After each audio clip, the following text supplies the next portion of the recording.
కొన్ని ప్రాంతాలలో మంగళవారం నాడు శుభకార్యాలకు ముహూర్తాలు ఎందుకుంటాయి, మన తెలుగువారికి ఎందుకుండవు?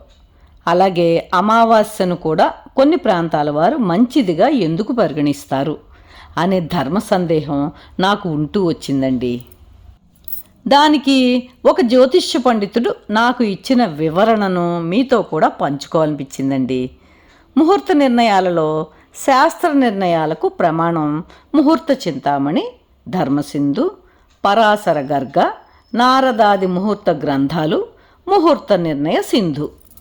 వీటి ప్రకారం శాస్త్రంలో ఎక్కడా మార్పులుండవు. ముహూర్త నిర్ణయంలో తిథి, నక్షత్రం, చంద్రబలం, తారాబలం, లగ్నాలకే ఎక్కువ ప్రాధాన్యత. వారం అనేది ప్రామాణికంగా తీసుకోవాలి అని ఏ శాస్త్రము చెప్పలేదు. మంచి లగ్నం, నక్షత్రం, చంద్రబలం, గురు శుక్రుల సానుకూలత ఉంటే మంగళవారం కూడా శుభకార్యానికి యోగ్యమేటండి. అలాగే చంద్రబలం లేని అమావాస్య నాడు ఏ ప్రాంతంలోనైనా వివాహాది ముహూర్తాలు ఉండవు. పైగా అమావాస్య తిథిని పితృదేవతలకు సంబంధించిన కార్యక్రమాలకు వినియోగిస్తారు.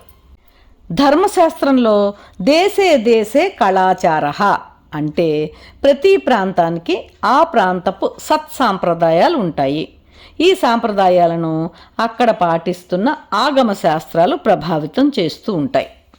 ఉదాహరణకు తమిళనాడులో శైవ వైష్ణవ ఆగమ సాంప్రదాయాలు, కర్ణాటకలో మాధ్వ స్మార్త సాంప్రదాయాలు ఎక్కువ ప్రాచుర్యంలో ఉన్నాయి.